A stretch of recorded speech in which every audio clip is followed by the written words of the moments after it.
She knew the exam was in 3 weeks. She had known for 3 weeks. Every evening she sat at her desk, opened her notebook, and told herself just 5 more minutes of rest. 5 minutes became 2 hours. 2 hours became midnight. And midnight became another day she did not start. She was not lazy. She was scared. Scared that if she really tried and still failed, she would have nothing left to blame but herself. So she waited and waited. And the days kept moving even when she did not. Her name does not matter. Because you already know her. Maybe you have seen her in the mirror. Maybe you have been her sitting at that same desk, in that same silence, holding that same pen that never quite touched the page. She was a good student once, or at least she believed she could be.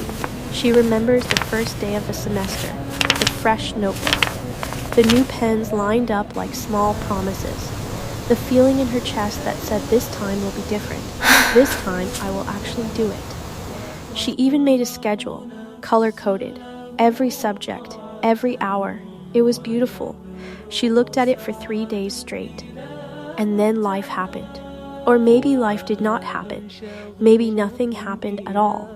Maybe that was the problem. No big crisis, no real excuse, just a slow, quiet slide into tomorrow. Tomorrow I will start. Tomorrow when I feel ready. Tomorrow when the house is quieter. Tomorrow when my mind is clearer. Tomorrow. Always tomorrow. And here's the thing about tomorrow, it always arrives. But somehow, the studying never does. The semester moved forward. The syllabus grew heavier. The gap between where she was and where she needed to be got wider every single day. And she watched it happen. She watched it like you watch rain from a window, knowing you should go inside but somehow not moving. What nobody understood was that she wanted to study. She genuinely wanted to. It was not that she did not care. She cared too much. That was the real problem. When she imagined sitting down and opening that book, she also imagined all the ways it could go wrong. What if she read the whole chapter and understood nothing? What if she worked hard for weeks and still failed? What if she gave everything and it was not enough? That thought was unbearable. So without realizing it, she made a decision. Not a conscious one, not one she would ever say out loud. But the decision was there, quietly running in the background of every evening she wasted. If I never really try, I never really fail. Delay became her protection. The unfinished notebook was not laziness, it was armor, because as long as she had not started, she still had the possibility. She could still tell herself, I could do this if I wanted to. I just have not started yet. Starting meant risking that story, and she was not ready to risk it. So she scrolled, she watched, she slept. She told herself tomorrow with such conviction that she almost believed it every single time. Almost. But at night, in that specific silence between when the phone screen goes dark and when sleep finally comes, she heard something. A small voice. Not loud, not angry, just tired. You are wasting yourself. She heard it every night. She just did not know what to do with it. So she turned the screen back on and drowned it out.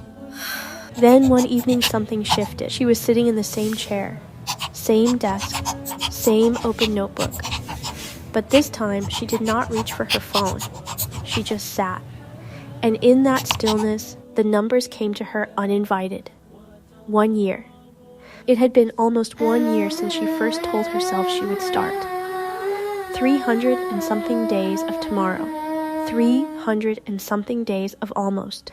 She thought about the girl she was 12 months ago, the one with the color-coded schedule and the new pens and the feeling in her chest, and she thought about who she was right now, sitting in the same chair, same desk, older, but not further along, not wiser, not more prepared, just more tired. The notebook in front of her was still mostly empty, and for the first time she did not feel angry at herself. She did not feel guilty. She did not feel the familiar sting of I should have done better. She just felt sad, a quiet, heavy sadness, like standing in a room full of doors and realizing you spent a whole year staring at them instead of opening even one. She thought about the people who had moved ahead, Friends who had finished courses, a cousin who had learned something new, classmates whose names she now heard in conversations about progress and achievement. And she was still here, still waiting to feel ready. She put her head down on the open notebook, and she whispered, almost without meaning to, "Allah, I don't know what is wrong with me. I want to move.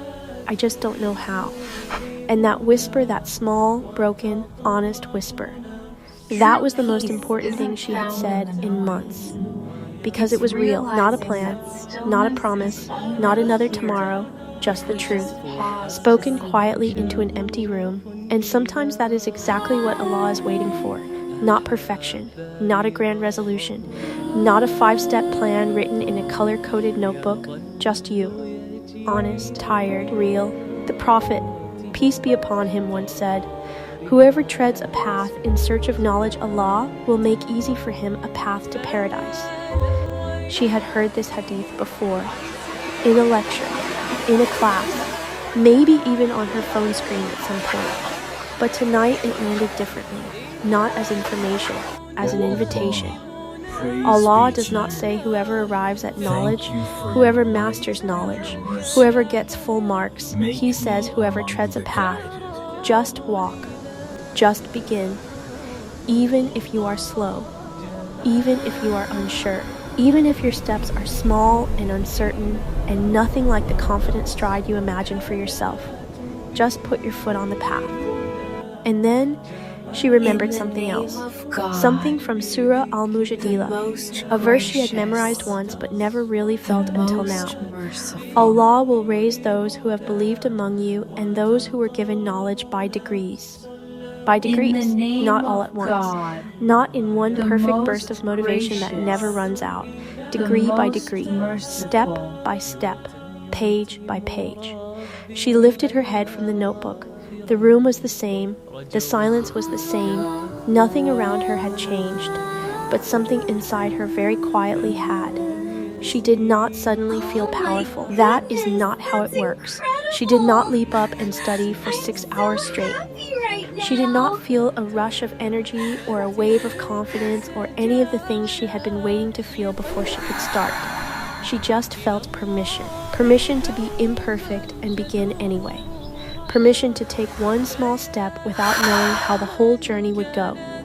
Permission to stop waiting to feel ready, because ready was never going to come knock on her door. Ready was something that grew on the path, not before it.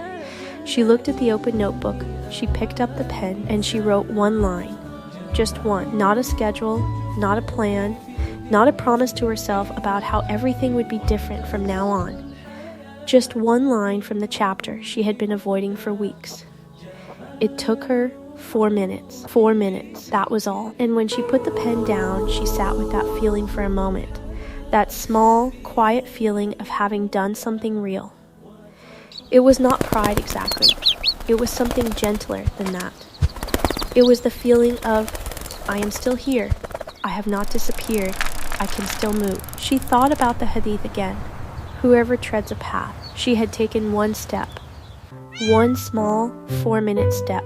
But it was a step on the path.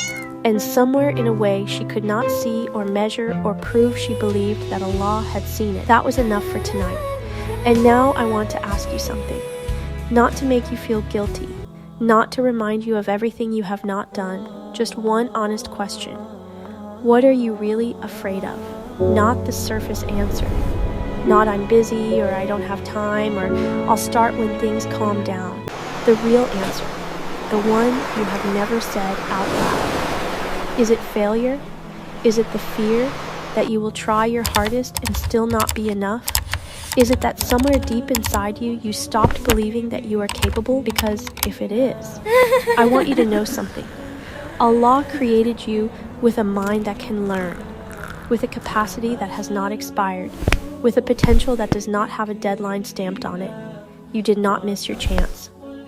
You are sitting here, right now, listening, which means the path is still open. It is still open. That night, she did not finish the chapter. She did not fix everything. She just made one small, quiet promise.